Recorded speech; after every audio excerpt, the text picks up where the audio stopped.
Saudara dan saudari terkasih, Injil kita hari ini diambil dari Injil Markus bab 4 ayat 26 sampai 34. Sekali peristiwa Yesus mengajar di hadapan orang banyak, katanya, "Beginilah hal kerajaan Allah itu. Seumpama orang yang menaburkan benih di tanah, lalu pada malam hari ia tidur, dan pada siang hari ia bangun. Dan benih itu mengeluarkan tunas, dan tunas itu makin tinggi. Bagaimana terjadinya tidak diketahui orang itu. Bumi dengan sendirinya mengeluarkan buah, mula-mula tangkainya, lalu bulirnya. Kemudian butir-butir yang penuh isinya di dalam bulir itu. Apabila buah itu sudah cukup masak, orang itu segera menyabit, sebab musim menuai sudah tiba." Katanya lagi, "Dengan apa hendak kita membandingkan kerajaan Allah itu? Atau dengan perumpamaan manakah hendaknya kita menggambarkannya? Hal kerajaan itu seumpama biji sesawi yang ditaburkan di tanah. Memang biji itu yang paling kecil daripada segala jenis benih yang ada di bumi. Tetapi apabila ia ditaburkan, ia tumbuh dan menjadi lebih besar daripada segala sayuran yang lain, dan mengeluarkan cabang-cabang yang besar, sehingga burung-burung di udara dapat bersarang dalam naungannya." Dalam banyak perumpamaan yang semacam itu, ia memberitakan firman kepada mereka sesuai dengan pengertian mereka. Dan tanpa perumpamaan, ia tidak berkata-kata kepada mereka. Tetapi kepada murid-muridnya, ia menguraikan segala sesuatu secara tersendiri. Berbahagialah orang yang mendengarkan sabda Tuhan dan tekun melaksanakannya. Sabdamu adalah jalan, kebenaran dan hidup kami.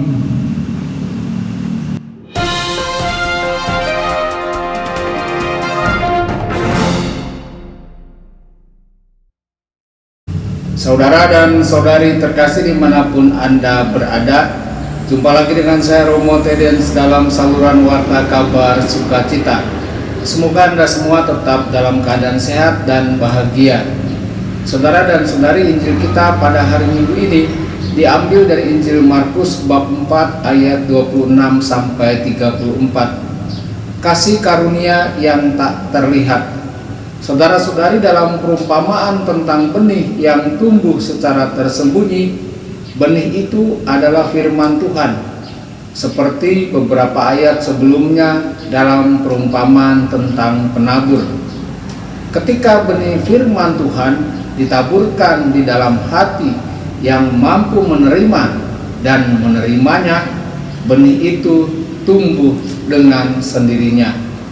Benih itu hidup. Firman Tuhan itu hidup dan efektif. Saudara-saudari, bagaimananya firman Tuhan di dalam diri kita tumbuh adalah sebuah misteri. Tentu saja kita dapat berkontribusi pada pertumbuhan itu dengan memeliharanya melalui doa dan menerima sakramen-sakramen.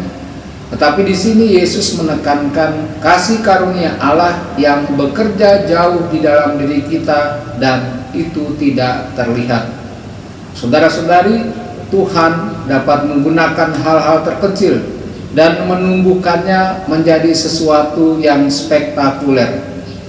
Biji sesawi kecil tumbuh dari apa yang menyerupai setitik kotoran menjadi tanaman besar yang penuh kehidupan. Yesus mengingatkan kita bahwa keterbukaan terkecil terhadap iman adalah semua yang dibutuhkan agar kasih karunia Allah bekerja.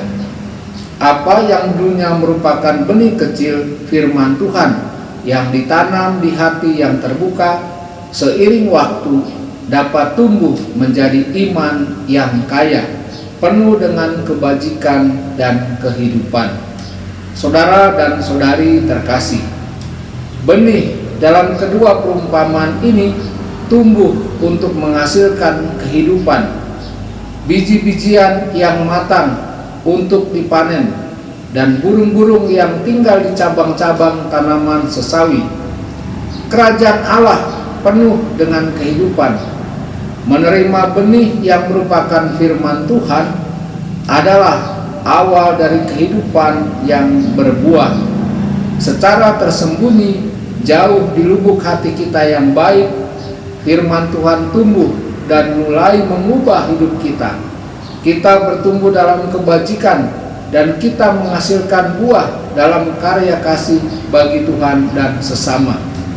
Kerajaan Allah datang ke dunia melalui diri kita ketika kita menerima firman-Nya di dalam hati kita dan mewujudkannya ke dalam dunia.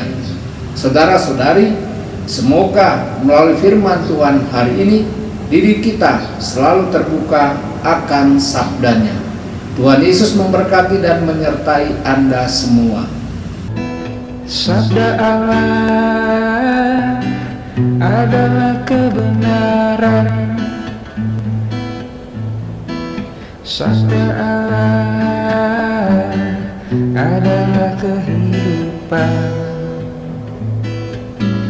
Mari kita mencintainya, mari kita menghayatinya. Ya Tuhan yang ku muliakan, sabda